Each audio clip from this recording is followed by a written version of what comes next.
Well, thank you all for being here. We'll go ahead and get started, and hopefully we have a few more joining us. So I appreciate everybody setting aside their time this morning to be here. This was actually one of the most requested workshops, something on Canvas, when we do our surveys.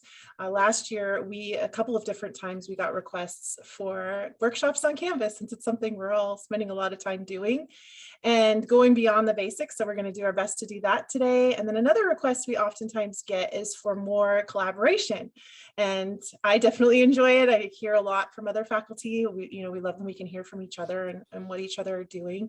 So we're going to also do that today.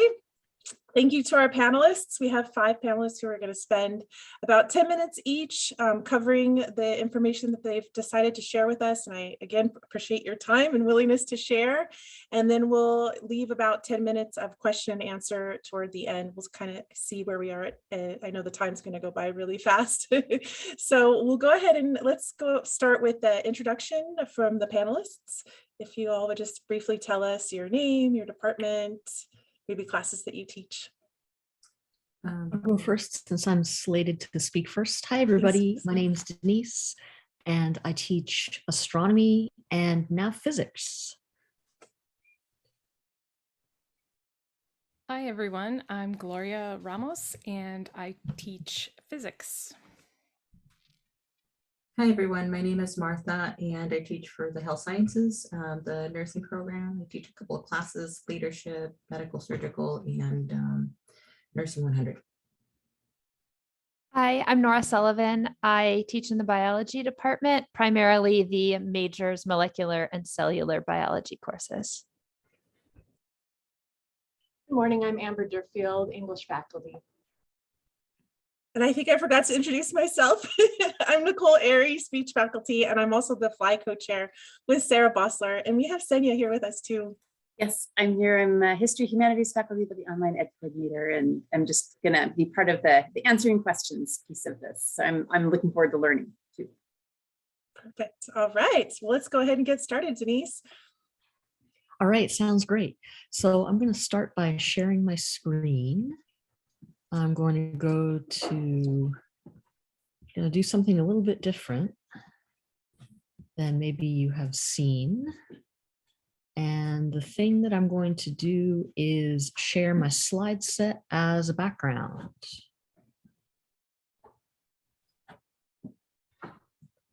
All right, so here we are. So what I'm going to talk about to you today is using the rich text editor to create assignments that allow students to submit multimedia. And if you don't understand what I mean by the rich text editor, it's that same box that we use to create all of our assignments. So when you're creating assignments, you're in the rich text editor, you have these familiar menus at the top, and you have the suite of tools underneath it. And this is available to students as well. So when they're handing in assignments, they can do everything that you can do. And that leaves the door open for a lot of fun opportunities. And the dog is running around. Pardon the noise over here. So yeah, using the rich text editor is something that you can do pretty easily. And I'm just going to go ahead and show you how to create an assignment using the rich text editor, and then go in and actually show you how it looks from the creation side and from the student view as well. So if I go ahead and,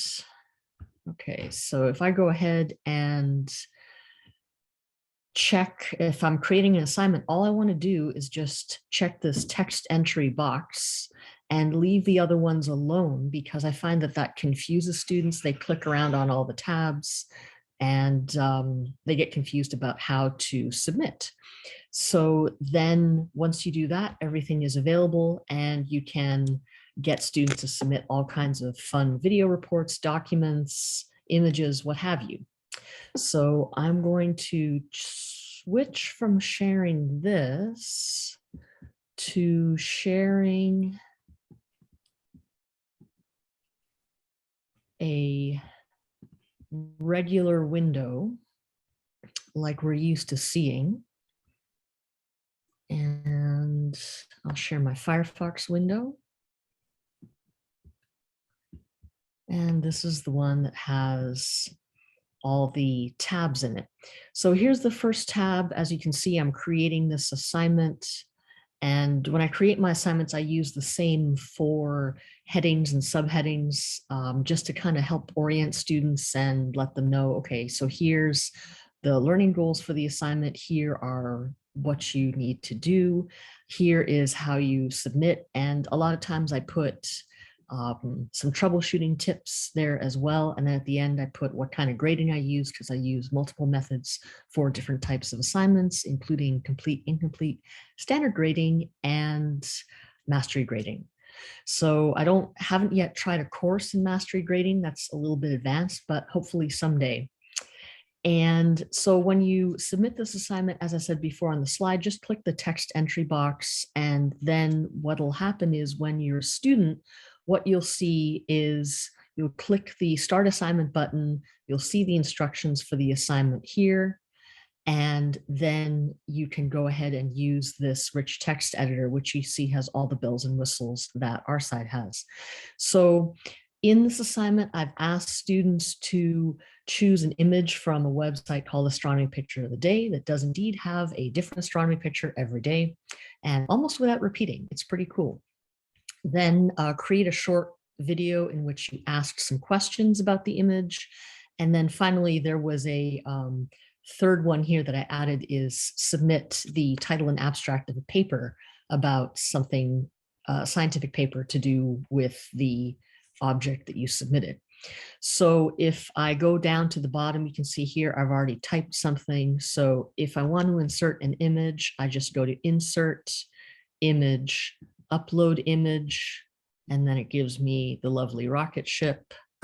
I'm going to add a pre-selected image from my desktop, and then I'll just hit, oh, is it letting me? Okay, this is interesting. It is not letting me scroll up and down in the window because I am sharing right now. Let me see if I can expand this window just slightly. Oh, there's the submit button. Okay, I can just barely click it. And it'll take a moment, and then it should resolve and add the image. Huh, it's interesting that, so this added the image just fine when I was practicing this earlier, but now when I'm sharing my screen, it's delayed. So it's not bringing up that pretty picture of Titan that I had added. Maybe it will bring it up in a moment. And I've added some text here about why I like the image. And then I have added I've left a spot to embed a YouTube video. So there is another image, another YouTube video that I wanted to share. And I will just go ahead and close some windows here. Ah, there's someone who posted in the chat. I think the delay is built into any streaming meeting. Oh, you can see the image now, Senya. Great. It hasn't loaded yet, but I'm just saying, it feels like you can always practice it and it's just fine. And then you get into a streaming meeting and all of a sudden. Yeah, but this seems like an awfully long time for a delay. Like a few seconds I would understand, but this is, going on a minute here. All right, let me just go ahead and go back to the astronomy picture of the day image and find that video that I was looking at. See, it really is a new picture every day. And it's gorgeous. So odd radio circle went to YouTube site.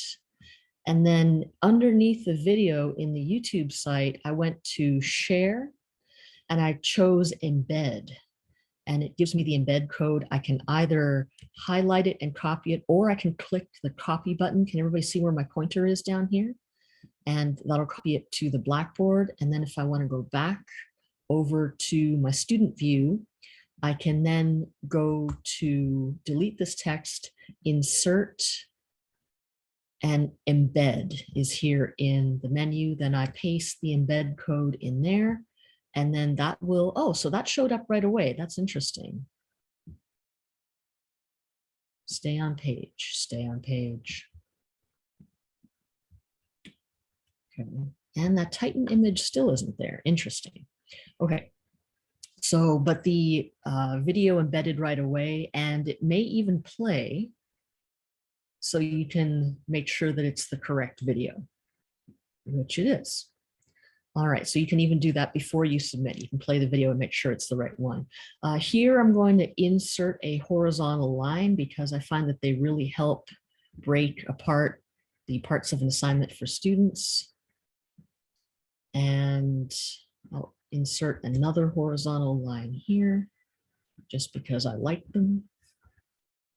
And then I'll go ahead and I can also insert a video of me asking questions about it. So I'll delete this text and then I'll go to insert media, upload record media. And I'll click on record. And this shows you what I'm doing right now. So hello, my name is Denise. I'm a student in this class. Oops. So hey everybody, my name is Denise. Here's some questions about the radio bubble video. Question number 1, what the heck are they? Thank you.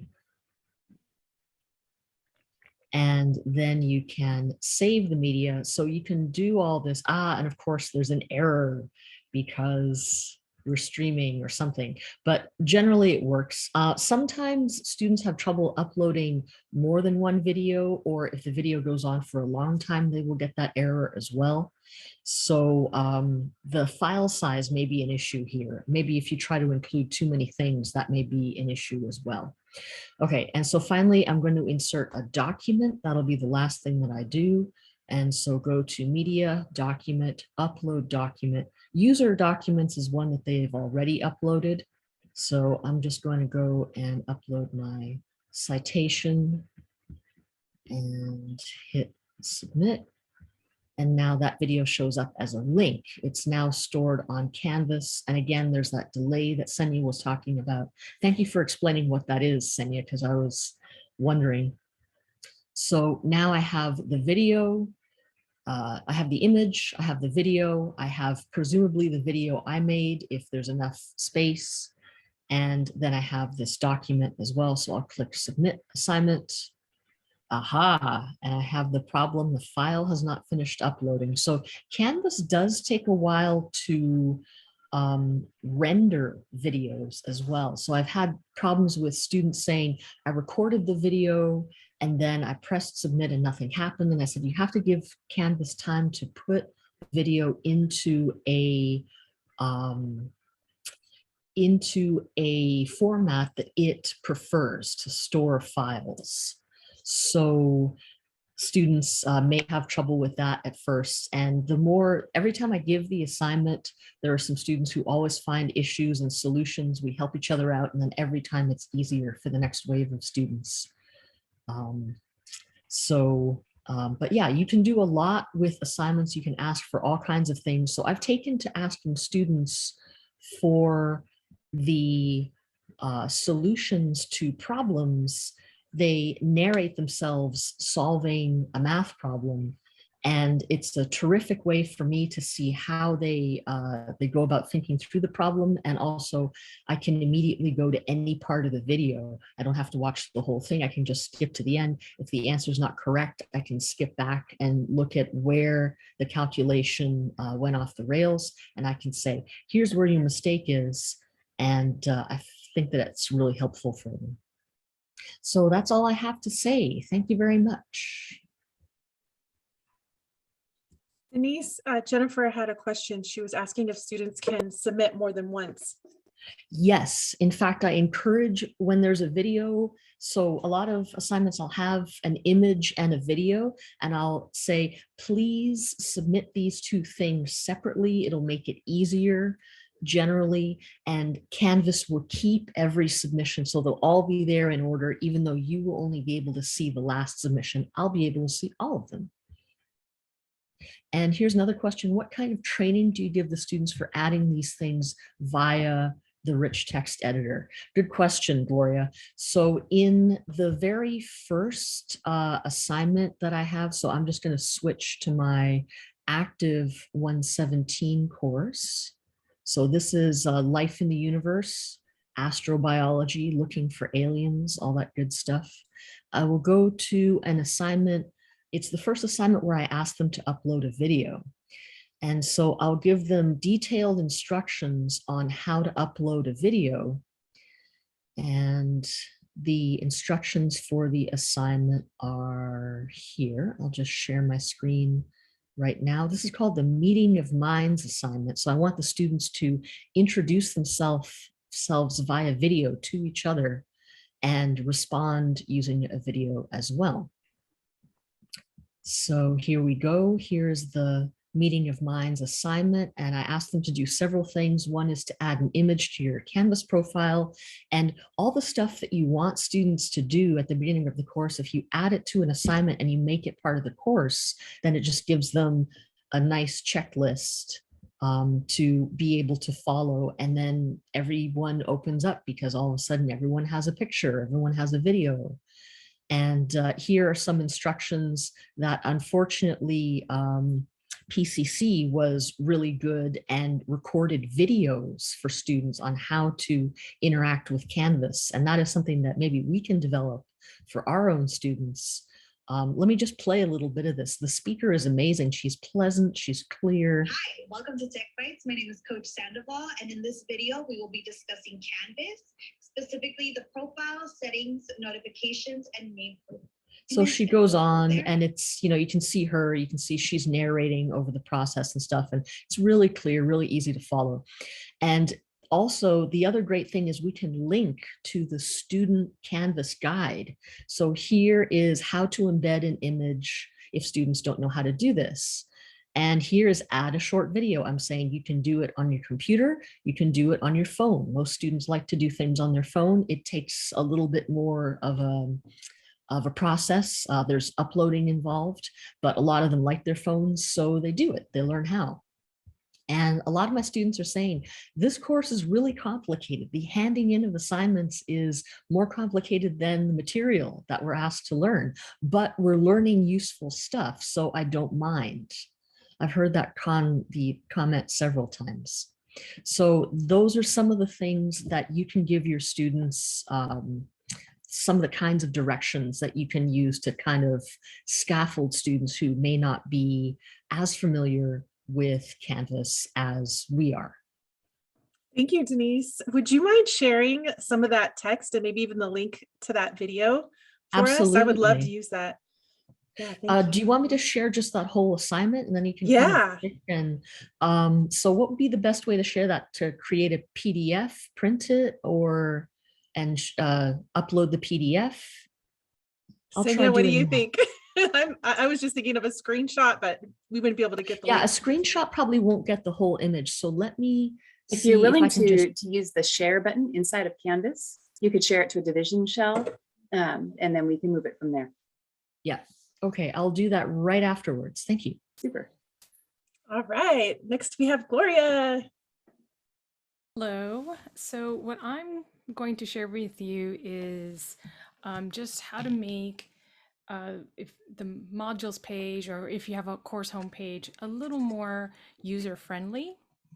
So here is the student view of my current course. This is a hybrid course, and I have a course homepage for every unit. So this is for unit 2, which we're almost finished with. And so each unit page is kind of customized. So there's a new image for that unit, and then specific things about that unit. So you can see the textbook sections, the important dates.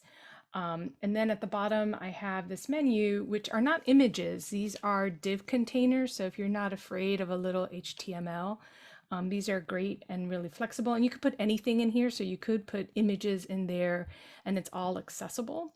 And so my course homepage, as we move through the semester, I keep adding more, I'll use the word buttons, even though they're not really buttons, for each unit that we do. So this is a pretty basic type of page. This is just a special type of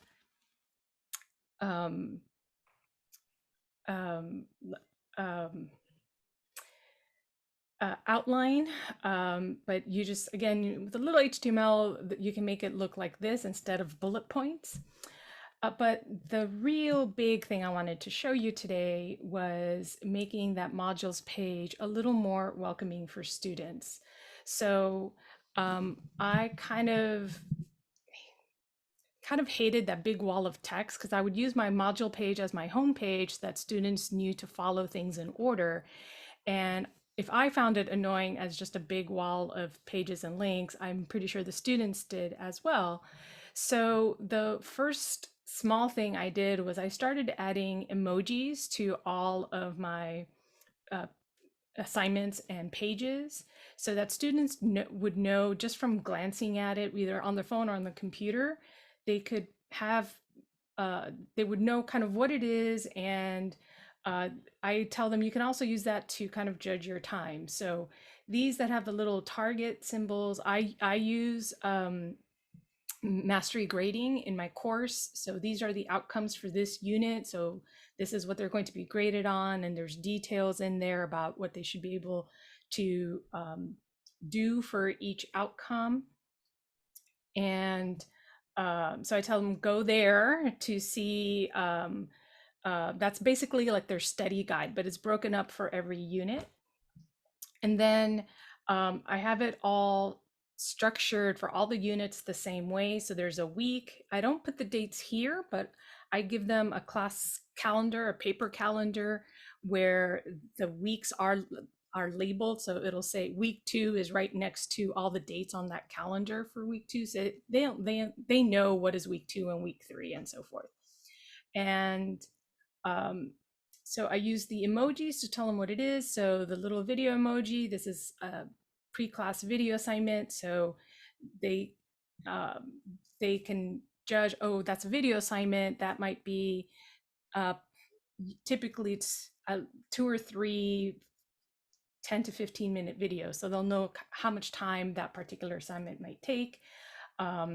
This one, to get ready for class, the little pencil icon means they're going to have to write something down, scan and upload it. The computer one is for the online homework system, My Open Math. So these readiness assignments, they know that they're all short. So this might be 2 or 3 questions that they submit online. It's an LTI, so it's all in Canvas, but they know that, oh, that's going to be one that's through My Open Math. And then the little owl is for the lab that they do in person on campus. And they have to do, occasionally they have to do presentations where they present a solution to a problem. And this, for example, the popcorn is for example videos. So it's not an assignment, it's just for them to watch at their leisure. And I wanted to scroll down to show you, no, not that one, what is it?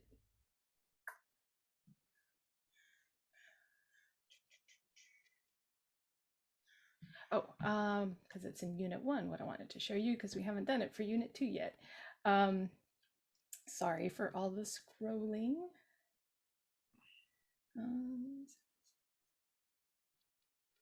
Oh, I won't see it in this student view because I'm not in one of the groups. So let me leave the student view so you can see it. I was like, why can't you see it? I also have the little discussion icon for the discussion assignments. These are not done through Canvas. That's why each group has their own separate assignment. I use a different annotation thing for this. So I found the students really like the emojis because they tell me, oh yeah, I know what we have to do. And for example, for these presentation and discussion assignments, the problems that they have to do, I give that to them in class when we're in class, and they have the same emojis so that they know, oh, these with the discussion icons are the ones that we're going to discuss in the discussion assignment. The ones with the microphone, that's one of the ones I can choose to present in the presentation assignment. And the other thing that I found helpful, more for me, I think, than for the students, is labeling each assignment with this kind of little code in front. I use it based on whatever the unit is. So for the charge model, it's CM. So each assignment or page, they're all in order. And this makes it a lot easier communicating with students. They can tell me, oh, I have a question about CM03. And they can be really specific, because in the past they might say, I have a question about the skill builder. I'm like, there's 5 skill builders. Which one do you have a question about? So it makes it a lot easier for us to make sure we're talking about the same thing. So that's how I've made at least the modules page a little more accessible. And as you can see, I use the indentation to separate things out and make it a little more easy to read as well. So that's what I was sharing today. Excellent. Thank you, Gloria. And Nora asked, how do they understand the emoji language? Does it take a while to figure it out? I give them an emoji cheat sheet as part with the course, with the syllabus and all that. And so they'll know right away. And they pick up on it right away, because I tried not to be too vague about it. So perfect. Yeah, thank you. All right, Nora. Hey, everybody. All right. So my thing that I wanted to present came from a problem that I was having that I wanted to solve. So here is the situation. So I wanted students to be able to choose between 2 different assignments that were the same in terms of the amount of points and the same in terms of what I wanted them to get out of it. But give them options and give them choices for how they wanted to demonstrate their knowledge and how they wanted to do their work. And at the same time, so that's one problem I had. I also had a problem where I had students doing homework assignments, and then I wanted to be able to give them the answer key, but I didn't want to have to send the answer key to each student individually. And I wanted it to appear once they had turned in their work and had turned in their homework and had gotten feedback on it. And because not every student does the homework, I wanted this to benefit the students who do. I wanted there to be like a real benefit to actually turning in your homework so that you get access to the answer key as soon as you do so. So I didn't want it to have like a timed release so that everybody could access it. And I'm also flexible about timings and deadlines in my class for a variety of reasons. So I wanted to encourage people to turn in their work as soon as possible and get their answer keys as soon as possible. So I had 2 problems.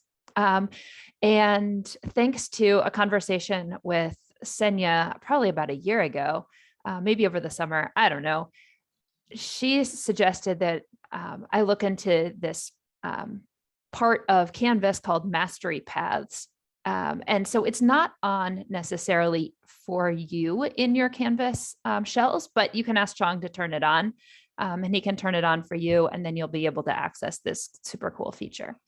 So basically what it does is it gives you control over when the students can access things based on what they do and how they answer certain questions.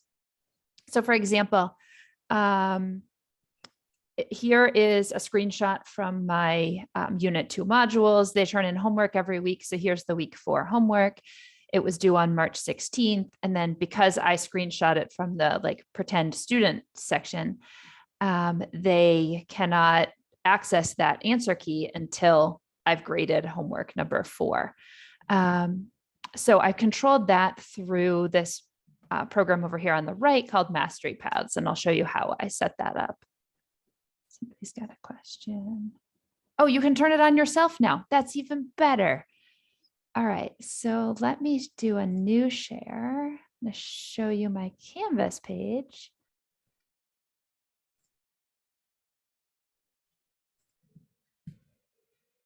All right, so here is my Canvas page.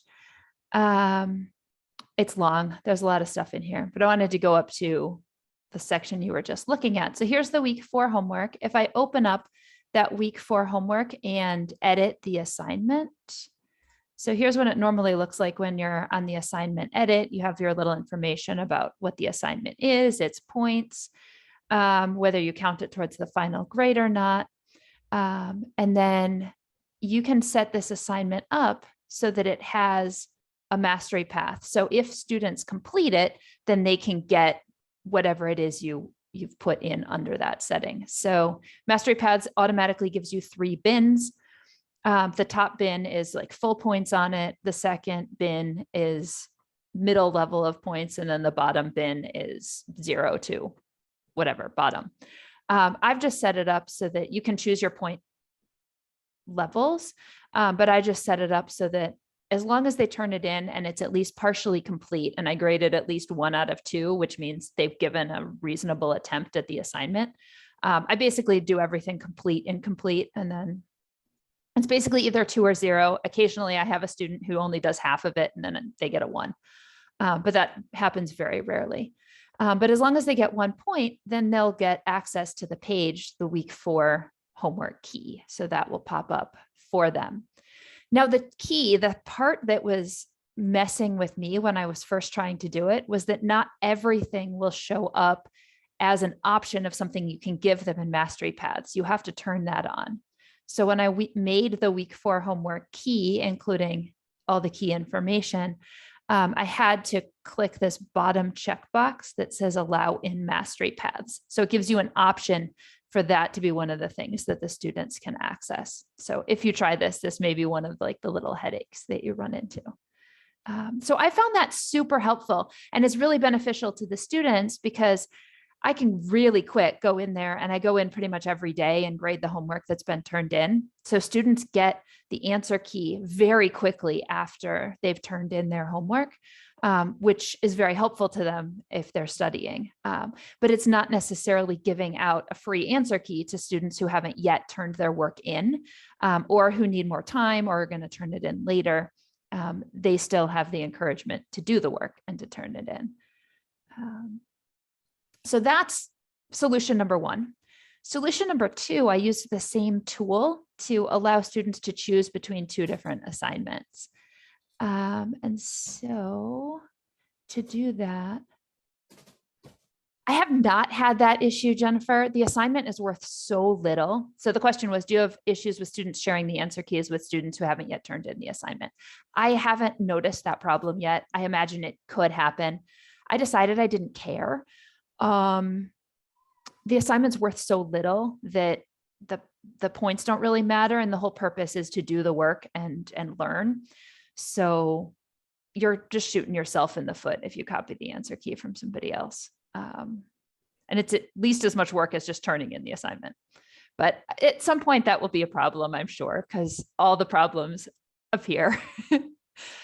Okay, so the other thing that I wanted to, oops, that's not the right page. Hold on, sorry. Okay, the other thing that I wanted students to do is I wanted students to be able to choose between 2 different assignments. So for one of my exams, I have like a more written, open, creative part. And for that summative assessment, I wanted the students to be able to choose the topic that interested them most. And so the assignments are different. And I give the students all the information about the assignments, but then I wanted them to choose one or the other. So in order to do that, I basically set up a mastery path inside of a quiz where, depending on which answer they choose, they're given a different option for their optional assignment. So I put those options here in the mastery paths choice area. And then if you go to the quiz, so if you go to the quiz, here's the quiz. I have it's not really a quiz. It's not for any points, but it's basically a contract between me and the student so that we know exactly what the expectations are for the assignment, what resources you can use. Are you allowed to be searching the internet? Is it open book, open notes? You do need to use the Proctorio app. It's basically a series of questions that the students read, hopefully, and answer so that we make sure we're both on the same page for that assignment. And then for the last question, I gave them a choice. So would you rather make your video about transcription and translation or vaccines in the immune system? That's the assignment for that particular unit. And then whichever one they choose, it'll send them down the right path. It's like a little choose your own adventure. situation. So that's nice because now they don't have both assignments there, like glaring at them, telling them they have to turn both of them in. It gives them that freedom to make that choice when they want to. So that's what I've got for you. Very cool. Thank you, Nora. Yeah. All right, next we have Martha. Mine's pretty simple. So I'm just going to go ahead and show Canvas Studio, which I love using for my students. And I learned this from Flex Day 2021. And to this day, I still refer to that video all the time. I'm constantly going back to that and more. It's extremely helpful. Are you able to see my homepage here? I also use Unsplash, thanks to Senya. I just like to embed these images. They're very colorful and just, I keep them pretty current. So what I do is I also use scaffolding. I first have my students begin with responding through typing their answers. And then about week 4, what I had them do is I really wanted them to engage further and really have these open discussions, record themselves and make it entertaining, because this is a leadership class. And one of the things that I really emphasize in the leadership class is communication skills and building some confidence. So I actually reached out to Say and I asked her, is there, I was trying to create my own YouTube video on how to introduce them to Studio. And for some reason, it was a long video. And then I learned that, you know, you do lose their attention after a certain time frame. So Senya said, well, you can go ahead and use my video. And I truly appreciate that. And I did. It just was missing one link, and that was how to embed the video. So I went ahead and created that, and it took about 2 minutes. And so the students were to watch the video before. And it's pretty easy to use. You can just go ahead and record yourself. Students record themselves using the record button here.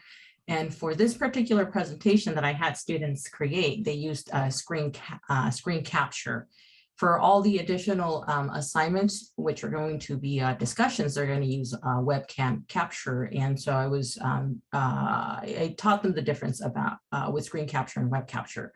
So going back, I'm sure there's an easier way to do this. Week 4, I did the overview. I gave them the goals in the beginning. I gave them clear directions, because if it's one thing that they need is very clear directions, and that's not too overwhelming. So I did create a rubric for this specific, for all my assignments actually. And so when students are creating their videos, they really do need those specific directions. Everything matters. The volume, the voice, is it clear? Do they sound articulate? So I gave them specific directions on how to do that. Step it up. Let's go ahead and have them really bring it up. So for this week, we're now going to start really creating those videos. And so I have to model that. So I too created a video. Canvas Studio, this has been life-saving. I absolutely love it. It's amazing. You can record yourself. You can delete your videos if you're not happy with them. You can re-record, and it's added to your library, and you can embed the videos in any course that you are teaching. So that's it. So Martha, while you're right here on this page, if you just hover on those 3 dots, Right here? click on them, replace thumbnail. And that allows you to change the thumbnail on a video. You can pick a file or something else that you prefer. Gotcha. Good to know. Thank you so much. Mhm. All right. It's worth the workshop right there. Learning how to do that. Yeah. Thank you. Yeah, Thank you, Martha. Okay, next we have Amber. And please let me know if there's something you can't see. My computer's being kind of weird. Like I've got some frozen images right now in Zoom and stuff. So I want to make sure you can see everything. First, I wanted to talk about module organization. So you should see my Spring English 101 e-class. And what I like to do is I post the 5 most recent announcements on the homepage. And of course, if the students need announcements that are older than this, they go to the announcements link and I direct them to do that. But I find that this helps them see the most recent stuff that is eminently important. Another thing that I wanted to point out is that I always have a course resources module at the top, which contains the syllabus, documents that they're going to use throughout the semester. I have links to Zoom and the Writing Center. So this is it's static at the top of all the other modules because it's something they're going to use regularly. Then my individual modules, I organize in 3 sections. So I have the read, view, listen. So these are items that aren't found in their textbooks, PDFs, additional things, links to YouTube videos, stuff like that. Then I have the assignment sheets. So these documents tell them, hey, here's how you're going to do the work.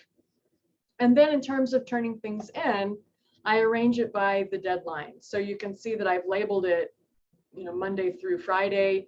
Of course, I'll add if I have a Saturday deadline for my online classes and things like that. So then this lets them know just at a glance, these things are due on these days.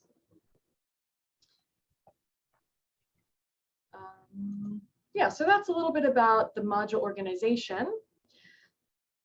And let's talk now about some gradebook organization. So I'm going to take you to an unpublished course. Oh, I don't know what's up with my computer right now. It's strange.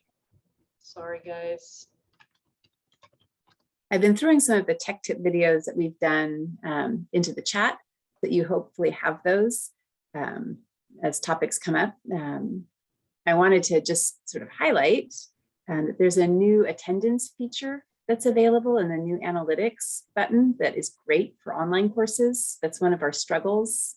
Capturing online and attendance is challenging. So when we were able to get that enabled, I was really excited. So it's sort of buried in the last tech tip that I sent out, but it's a great new feature.